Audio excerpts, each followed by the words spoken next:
Welcome to a new deep dive. Have you ever felt that paralysis when you're facing big decisions about the future? Oh, definitely. Overwhelmed by all the predictions flying around. Right, but still not sure what you should actually do. Well, today we're plunging into a really fascinating book that offers a radical shift. It's Could, Should, Might, Don't by Nick Foster. And it's not about gazing into a crystal ball, is it? Not at all. It's built on this profound idea. What if the future wasn't just, out there somewhere waiting for us? But something already inside you. Exactly.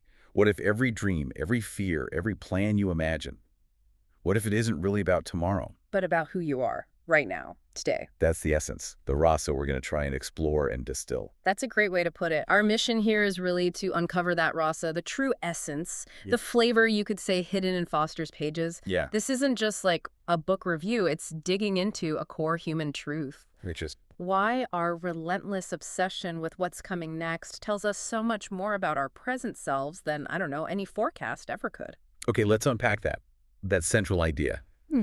Foster suggests humans are basically time travelers without machines. Huh, I like that. Think about it. Yeah. Every single day, maybe without even realizing it, you're projecting yourself Mm. into countless possible futures. Mm-hmm. You're asking yourself, what should I do about my career? Or what could I achieve if I took that risk? What might go wrong? That's a big one for a lot of people. Absolutely. What Yeah. might happen if I go down that path? And maybe even, what must I not do? These aren't just quick thoughts, are they? They're almost like internal conversations we have constantly. Yeah, dialogues. And what's really fascinating, what Foster points out, is that these imagined futures, they aren't maps. They're not accurate predictions of what's definitely coming. So what are they? They function more like mirrors, powerful ones. Yours. Okay. They reflect your deepest fears, your biggest hopes, your core values, all of it, right now in this moment. Foster really highlights this radical truth. The future is less about a fixed destination, something that just happens to us, and much more about what we internally imagine and project. It's a lens for understanding ourselves now. Precisely. So who is Nick Foster then? Yeah, The guy behind this idea. You said he's not a fortune teller. definitely not. Which kind of ironically makes his insights even more compelling, I think. So. Well, he's a designer, a futurist, storyteller. His whole career has been about conceptualizing and building things that don't exist yet. Like technologies. Technologies, speculative worlds, you name it. And here's what's really interesting about his perspective. He noticed something. What's that? He saw that we're just drowning in predictions these days. Economic forecasts, political ones, AI predictions. Oh, yeah, everywhere. But what we truly lack, he argues, isn't more numbers or more certainty. It's imagination. We need better imagination, not better forecasts. Exactly. And he wrote this book precisely because he saw that gap, that need. It's a framework, really, designed to help us navigate what he calls the chaos of possibility. The chaos of possibility. I like that phrase. It fits, doesn't it?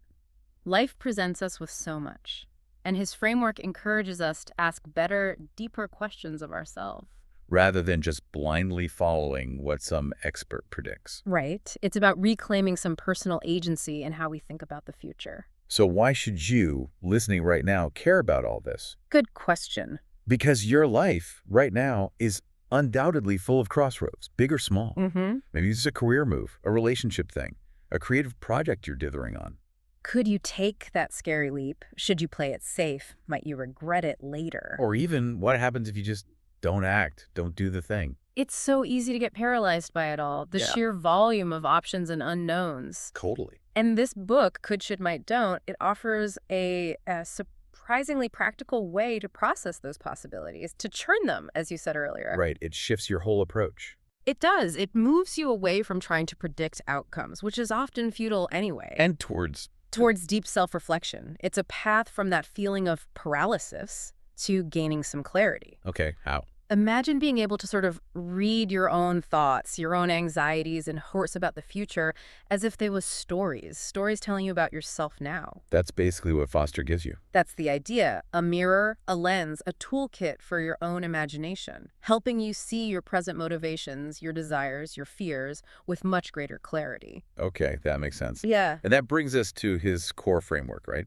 These 4 quadrants he talks about. Yeah, it's the could, should, might, don't. Each one offers a unique lens for looking at these imagined futures. Let's break them down. First, there's could. Right. This is the wild open space, the possibility space, he calls it. Yeah, imagination without limits, where anything feels possible. Could we build cities on the moon? Could you actually quit that job and start the thing you dream about? That's the power of could. It invites that unbridled imagination, breaking free from immediate constraints, just dreaming big. But, as Foster points out, the danger is getting stuck there. Because just because we could do something... Doesn't mean we should. Exactly. Which brings us neatly to the next quadrant. This one adds a layer of maybe reality or responsibility. Which is should. This is where ethics, morality, responsibility come in. It forces the question, okay, we can do it, but should we? Should we develop this technology without thinking about the impact? Or on a personal level, should I prioritize my ambition over my family's needs right now? These should questions, they cut much deeper, don't they? They demand we consult our moral compass. Think about the wider implications. It's a vital filter. Absolutely. Yeah. It helps reconcile those boundless coulds with our actual values and the effect our choices have. So could is the dream, should is the conscience check. You could say that, but even after that, we still face uncertainty. Life isn't predictable. Right. Which leads us to? The might quadrant. Might. Okay, this one sounds like it deals with probability, risk, maybe fear. Yeah, all of those. It's where we really consider what might happen if we choose a certain path. What are the realistic possibilities, good and bad? Might my startup fail? Might this new AI disrupt my job? Might this relationship work out? Here, realism meets potential consequences. It urges us to think about what could plausibly occur. It's the realm of the plausible, not just the possible. Nicely put. And a lot of people get stuck here just focusing on what might go wrong. The fear factor. Right. But Foster suggests embracing the might helps us prepare, assess risks, without necessarily paralyzing us. It makes us more resilient, maybe. Okay, could, should, might. What's the last one? You said it was powerful. Yes, the final one is don't. Don't. Like a refusal. Exactly. These are the futures we must consciously, deliberately choose not to create. The paths we refuse to take. Give me an example. Don't destroy the planet for short-term profit. Don't compromise your core values just because it's easier. Don't build things purely out of greed or malice. So it's about setting boundaries for the future. Yes. Sometimes the best way to protect a desirable future is through clear refusal, discipline, and real conviction about what you stand against. Wow. Okay, could, should, might, don't. It's quite a comprehensive way of thinking. It really is. And it's not just some abstract mental exercise, you know. It raises a really practical question. Which is? How often do we actually consider all four of these angles when we make a big decision? Probably not often. We tend to focus on might, right? What's Okay. likely to happen or what we're afraid might happen. Exactly. Or maybe just the could, the exciting possibility. But understanding these distinctions using all four gives you a much more robust framework for real self-reflection. And for making conscious choices. Yes, helping you understand your deeper motivations, why you pursue certain things, and just as importantly, why you choose to walk away from others. So bringing it all together, what does this mean for you, the listener? The rasa, that core essence of could, should, might, don't. It's profound, isn't it? It feels like it. The future is less a destination out there to be predicted. And much more like a mirror. Reflecting who you are right now.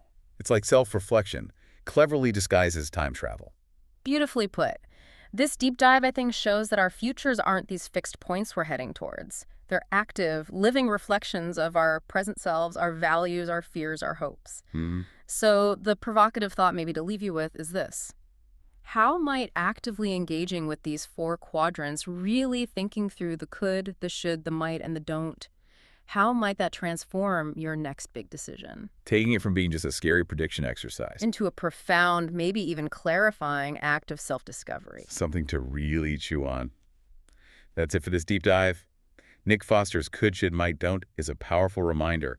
Imagination isn't just about tomorrow, it's deeply about today. Indeed. Until next time, remember, every book has a rasa. The question is, will you find it?